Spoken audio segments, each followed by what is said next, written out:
મિત્રો, આજની વાર્તા ખૂબ જ ટૂંકી છે, પણ તેમાંથી શીખવાનો પાઠ ઘણો મોટો છે. તો કૃપા કરીને વાર્તાને અંત સુધી સાંભળો, કારણ કે આ વાર્તામાં છુપાયેલો પાઠ જીવન પ્રત્યેનો તમારો દ્રષ્ટિકોણ બદલી શકે છે. તો ચાલો વાર્તા શરૂ કરીએ.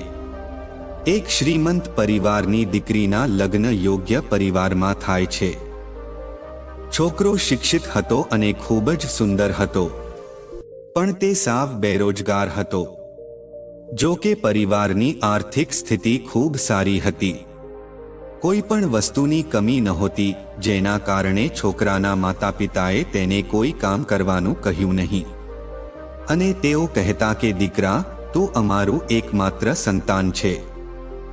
અમે તમારા માટે ઘણી સંપત્તિ એકઠી કરી છે અને જ્યારે અમે કમાઈ રહ્યા છીએ ત્યારે તારે કામ કરવાની કોઈ જરૂર નથી. તો બસ મજા કર. આ સાંભળીને છોકરાની પત્ની ખૂબ જ ચિંતિત થઈ ગઈ, પણ તેના મનમાં રહેલું દુઃખ કોઈને વ્યક્ત નથી કરી શકતી હતી. એક દિવસ એક સંત આવ્યા, જે 6 મહિનામાં એક વાર ત્યાં ભીખ માંગવા આવતા હતા. અચાનક તે ઘરે પહોંચી ગયા અને તેમણે કહ્યું, માતા, હું એક રોટલીની આશા રાખું છું. છોકરી રોટલી લઈને મહાત્માને આપવા ગઈ. સાસુ પણ દરવાજા પર ઊભી હતી. મહાત્માએ છોકરીને પૂછ્યું, દીકરી, રોટલી તાજી છે કે વાસી? છોકરીએ જવાબ આપ્યો, મહારાજ, રોટલી વાસી થઈ ગઈ છે. મહાત્મા થોડીવાર શાંતિથી ઊભા રહ્યા અને થોડીવાર પછી કહ્યું, દીકરી, હું રોટલી ફક્ત તે દિવસે જ લઈશ જ્યારે રોટલી તાજી હશે.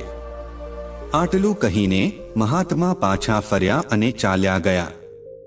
સાસુ ત્યાં ઊભા રહીને બધું સાંભળી રહ્યા હતા.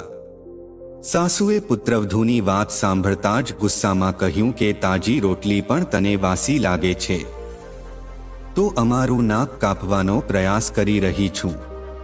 છોકરી કંઈ બોલી નહીં, જેના કારણે તે દિવસે મામલો ઉકેલાઈ ગયો. ધીમે ધીમે સમય પસાર થતો ગયો અને થોડા સમય પછી છોકરીના પતિને નોકરી મળી ગઈ. હવે તે છોકરી ખૂબ ખુશ રહેવા લાગી. થોડા દિવસો પછી એ જ મહાત્માજી ફરી પાછા આવ્યા અને છોકરીના સાસરિયાના ઘરે ગયા અને ફરીથી રોટલી માંગવા લાગ્યા. જ્યારે પુત્રવધૂ મહાત્માજી માટે રોટલી લાવી, ત્યારે મહાત્માજીએ ફરીથી એ જ પ્રશ્ન પૂછ્યો, દીકરી, રોટલી તાજી છે કે વાસી? પુત્રવધૂએ જવાબ આપ્યો કે મહાત્માજી, આજની રોટલી એકદમ તાજી છે. મહાત્માએ રોટલી લીધી અને ખુશીથી છોકરીને આશીર્વાદ આપ્યા અને કહ્યું, ખુશ રહે દીકરી, તમારું ઘર હંમેશા તાજગીથી ભરેલું રહે. આજે પણ સાસુ દરવાજા પર ઊભા રહીને બધું જોઈ અને સાંભળી રહ્યા હતા. હવે તે સહન કરી શક્યા નહીં. તે તેની પુત્રવધૂ પાસે આવી અને પૂછ્યું, પુત્રવધૂ, કૃપા કરીને મને એક વાત સમજાવો.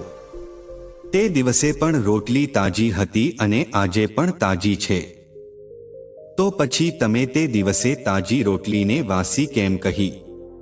મહાત્માજી નજીકમાં ઊભા હતા. તેમણે વાત અટકાવીને કહ્યું, અરે માં, તું નહીં સમજીશ તો અજ્ઞાની છે. તારી વહુ ખરેખર ખૂબ જ હોશિયાર છે. જ્યારે હું પહેલા આવ્યો ત્યારે તેણે કહ્યું કે રોટલી વાસી હતી, કારણ કે તે સમય દરમિયાન તારા અને તારા પતિ દ્વારા બચાવેલા અને કમાયેલા પૈસામાંથી બનાવવામાં આવી હતી. તારા દ્વારા બચાવેલા પૈસા તેમના માટે વાસી જેવા હતા. પણ હવે તારો દીકરો કામ કરવા લાગ્યો છે અને તેની કમાણીમાંથી નવા પૈસા લાવે છે. એટલા માટે તમારી પુત્રવધૂએ તે દિવસે ફક્ત ખોરાકની સ્થિતિ જ નહીં, પણ આખા ઘરની સ્થિતિ પણ વર્ણવી. આ સાંભળીને સાસુ મહાત્માના પગે પડી ગઈ અને ગર્વથી પોતાની પુત્રવધૂને ભેટી પડી. મિત્રો, આ જીવનનું સત્ય છે. માતા પિતા દ્વારા ઉમેરાયેલી મૂડી એક દિવસ ચોક્કસપણે કામમાં આવશે, પરંતુ તે કાયમી ઉકેલ નથી. જો આપણે ભેગા કરેલા પૈસા પર આધાર રાખતા રહીશું તો એક યા બીજા દિવસે તે ચોક્કસ ખતમ થઈ જશે. તેથી આપણે હંમેશા નવા પૈસાની કમાવવાની આશા રાખીને પ્રગતિના માર્ગ પર આગળ વધતા રહેવું જોઈએ. તો મિત્રો, આશા રાખું છું કે આજની કહાની તમને પસંદ આવી હશે.